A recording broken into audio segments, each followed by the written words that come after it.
Hello dear friends, അസ്സലാമു അലൈക്കും. നമസ്കാരം. Welcome to Seema foods. എൻ്റെ ഫ്രണ്ട്സിനും വേണ്ടി ഞാൻ ഇന്ന് ഷെയർ ചെയ്യുന്നത് കുംസാണ്, മുട്ട കുംസ്. വളരെ പെർഫെക്റ്റ് ആയിട്ട് നല്ല സ്പോഞ്ചി ആയിട്ട് ഈ കുംസ് എങ്ങനെ ഉണ്ടാക്കുന്നതെന്നാണ് ഞാൻ കാണിച്ചു തരുന്നത്. അപ്പോൾ ആദ്യം മുതൽ തന്നെ വീഡിയോ സ്കിപ്പ് ചെയ്യാതെ കാണണം.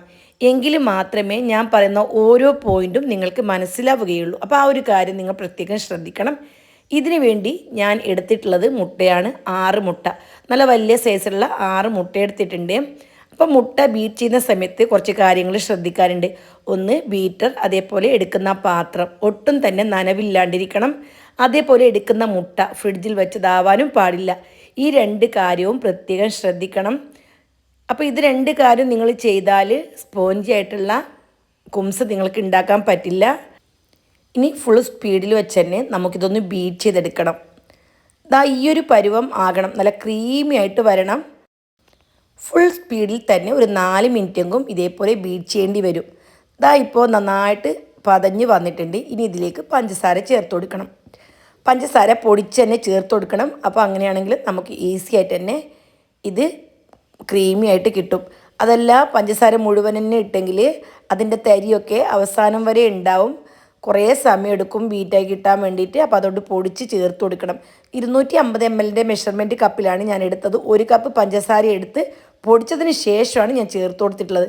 ഇപ്പം നല്ല ക്രീമി ആയിട്ട് വന്നിട്ടുണ്ട്. ഈ ഒരു കൺസിസ്റ്റൻസി ആവുന്നത് വരെ നന്നായിട്ടൊന്ന് ബീറ്റ് ചെയ്തെടുക്കണം. പിന്നെ ഇതിലേക്ക് 1 ടീസ്പൂൺ ഏലക്ക പൊടിച്ചതും, 1/4 ടീസ്പൂൺ ഉപ്പ്, 1/4 teaspoon baking soda. Baking soda തികച്ചും ഓപ്ഷണലാണ്. ഇത് ഗൾഫിൽ കൊണ്ടുപോകാനുള്ള ഒരു കുംസായത് കൊണ്ട് ഞാൻ അല്പം ഒന്ന് ഇട്ട് കൊടുത്തു. അല്ല എങ്കിലും ഇട്ടില്ല എങ്കിലും നല്ല സ്പോഞ്ചായിട്ട് തന്നെ കിട്ടും.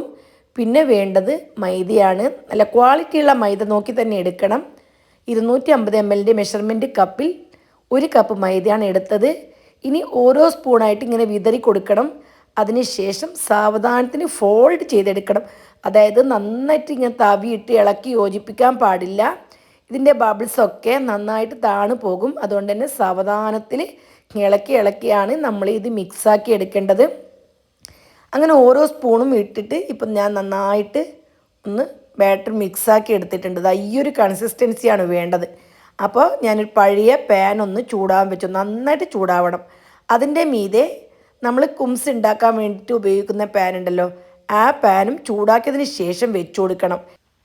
ബാറ്റർ ഒഴിച്ചതിന് ശേഷം ആദ്യത്തെ 1 മിനിറ്റ് ഫുൾ ഫ്ലെയിമിലും ബാക്കിയുള്ള 20 മിനിറ്റ് ലോ ഫ്ലെയിമിലും ഇതൊന്ന് ബേക്ക് ചെയ്തെടുക്കണം. ശ്രദ്ധിക്കണം, ആദ്യത്തെ 1 മിനിറ്റ് മാത്രമാണ് ഫുൾ ഫ്ലെയിമിൽ വെച്ചിട്ടുള്ളത്.